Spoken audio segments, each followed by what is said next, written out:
Hello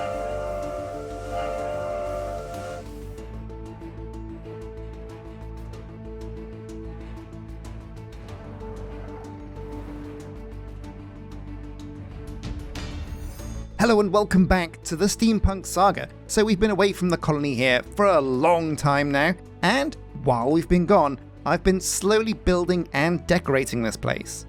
But a quick look at the map and you can see this place looks super amazing from above. This is basically a finished city now, and I'm really proud of what we've accomplished here. But let's take a closer look at some of the changes and see how things are looking now. The first stop is the flower shop. This was the last building we built, so it was good to come back here and bring this bad boy up to level 3. Not only that though, we did decorate the outside of it and basically flatten out the area so it looks a lot more organic. Clearing out this area has paved the way, no pun intended, for a bit of pavement and a bit of pathing, and that's going to help us build some roads around the colony.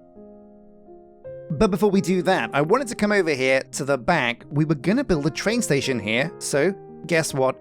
That's exactly what we did. We're also going to need a way to get up to the train station, so we built a nice large staircase as well. Now all of this still does need to be plumbed in, and we need to add some roads and paths so we can actually get to this train station.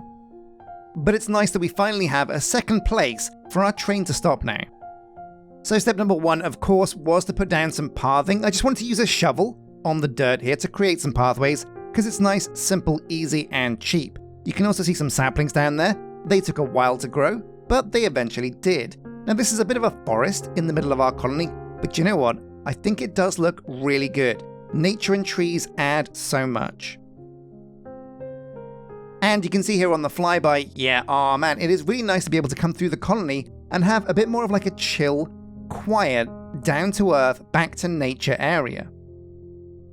The pathing's all hooked up, and luckily enough, the guards do generally stick to the paths, which is always nice to see.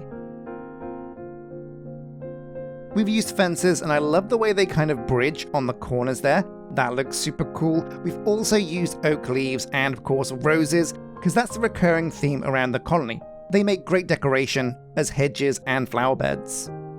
And then as we swoop over to our second, I think it was, the second builder's hut, you can take a look and see, yeah, it's a bit of a forest inside the middle of the colony, but it looks really good, I think. Anyway, now it's time to tackle one of the biggest builds in this colony, the Mystic Site. The Mystical Site for Steampunk is a very big build, one of the biggest. In fact, it's kind of a recurring theme for Minecolony styles for the Mystic Site to be the biggest build there is. But as this thing goes up in the levels, it creates a bay for a massive airship. And we couldn't have the hangar without an airship, it's in the decorations tab, so we built that as well, and this all looks amazing. It's not quite level 5 because I think the roof looks ugly, but it looks pretty good. And so yeah, oh my god, it's all looking really, really, really nice now, but we're not done. No, we're nowhere near done. We need to tackle this area in front of our second train station because at the moment, it's a bit underdeveloped. We need to build pathways to get up to this train station and decorate this area to bring it up to the standard of the rest of the colony.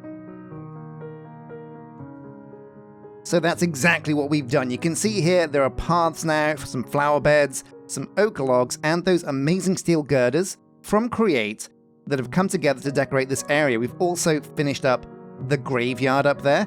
There's a staircase that goes up to it, and with a splash of trees, this area also looks pretty amazing now.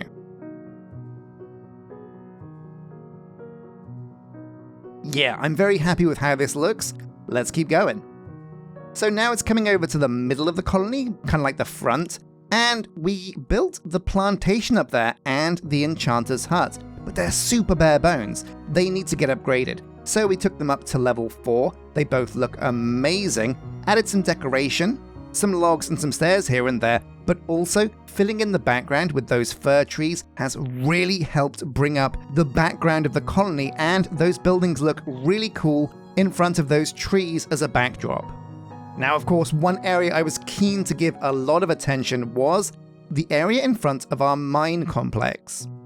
Now, I didn't want to go too crazy with this, so we've just basically stuck to the recurring theme of roses and hedges. We also added 2 gardens that are braced with oak logs and steel girders. There's a cool little pathway that goes in between with some lights to keep it lit up.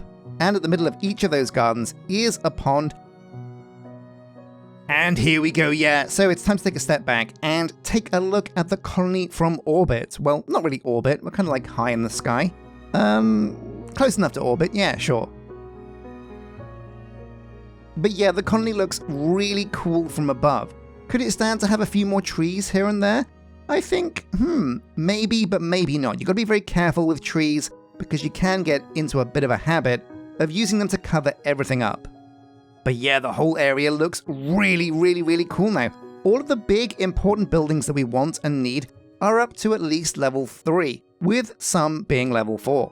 There's a couple of things that I would go back and change. For example, all of the shingles on top of our airport. Yeah, they're still a bit bugged, and it's kind of become a thing now. I think it's like a feature, so we're going to leave it as it is. The trees in the middle between the hospital and the university, I do think actually look really cool, and I'm glad we went with the fir tree as our tree of choice for decoration. But also not only that, those fir trees were really, really useful for hiding all of the ugly terrain that I didn't want to bother terraforming. So all in all, yeah, oh my god, I think the colony is basically complete. Now it's not 100% complete, because I don't think this steampunk colony, if I really wanted to give it my all, would ever be complete. I mean, I think you guys know this with your builds, but there's always something you want to go back to, always something you feel like you can change here and there. Adding a lamppost here, some signs there, decorating a fence a bit more, adding some more roads. There's always stuff you can do. And it's really cool. It goes to show that when you invest so much time and effort into a project like this, it really does take on a life of its own. And while we had so many plans for this going forwards, it feels like so many of them actually we changed at the last minute for various reasons. Sometimes it's because of resources. You might not be able to get the copper or the iron or the stone brick or whatever it is you want for a certain build. You might not be able to get it, or at least not in the quantities that that build requires. So you can make changes here and there, you can make compromises, and with a lot of these buildings, for example, some of them are still level 3. Like, for example, the mechanics hut. That's something that we didn't finish. We didn't get that up to level 4 or 5. Because there were some tricky materials involved in there. But what's been really cool around the colony has been the steel girders from Create. However, again, they're really expensive on iron. And the one thing that's been lacking in this mod pack, I love Better Minecraft, I think it's amazing, but we really could do with some more resource generation mods.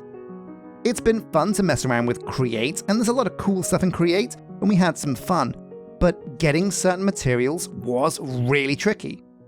And we also never really did go into the cave there and finish that sifter's hut, which is a bit of a shame. But that's kind of why this world is available to download to Patreon members. I like the idea of this colony being able to inspire you guys to build something similar, but if you want to jump into my colony, maybe you have some ideas about what you do with it, then absolutely do download it and go wild. Because while I consider it to be finished, there is so much more that could and should be done with it.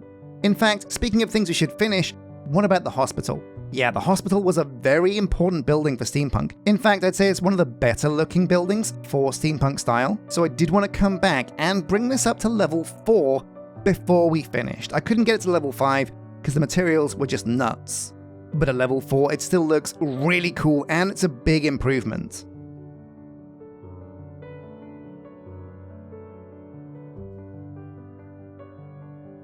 And then we come along to the train. Now I'm really happy with my first building attempt at a train in Create.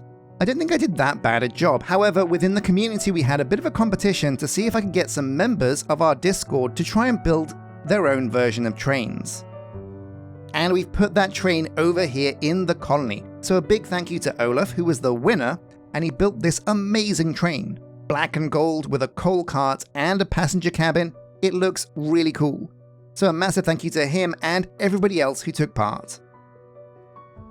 And oh man, yeah, look at it trundle through our colony. It looks super amazing. That smokestack is super cool. It looks amazing going over this bridge.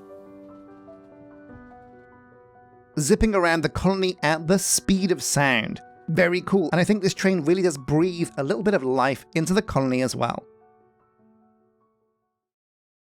So my dudes, a massive thank you for coming with me on this steampunk journey. I've learned a thing or two about the steampunk style. If I was to start again, I probably wouldn't pick the steampunk style. It's got parts that are really cool, some of them are needlessly complicated and just really resource intensive. The amount of copper needed for this style pack is insane. Honestly, even Byzantine was easier to build than this. And that's really saying something, but I have enjoyed myself. I really enjoyed jumping into Create as well, because you kind of can't do steampunk unless you mess around with Create mod and trains, and it's been really cool, really fun. Now I might give it some time before I come back to Minecolonies, because I really do need to recharge my batteries on designing and building a colony. But it's been a crazy journey, and a massive thank you for joining me. Do make sure you check out my All the Mods 10 series that's currently running, where things are kind of going a bit more chill. I'm building a farm and taking things nice and slow. There's a lot of really cool mods in All the Mods 10, even though it's still early days. And one thing I'm loosely considering is adding a colony next to that farm as a separate series. So if that's something you think I should do, let me know in the comment section. But it's coming to the end of the year, and who knows what 2025 has in store. So again, a massive thank you for joining me in this series, and until next time my dudes, take care.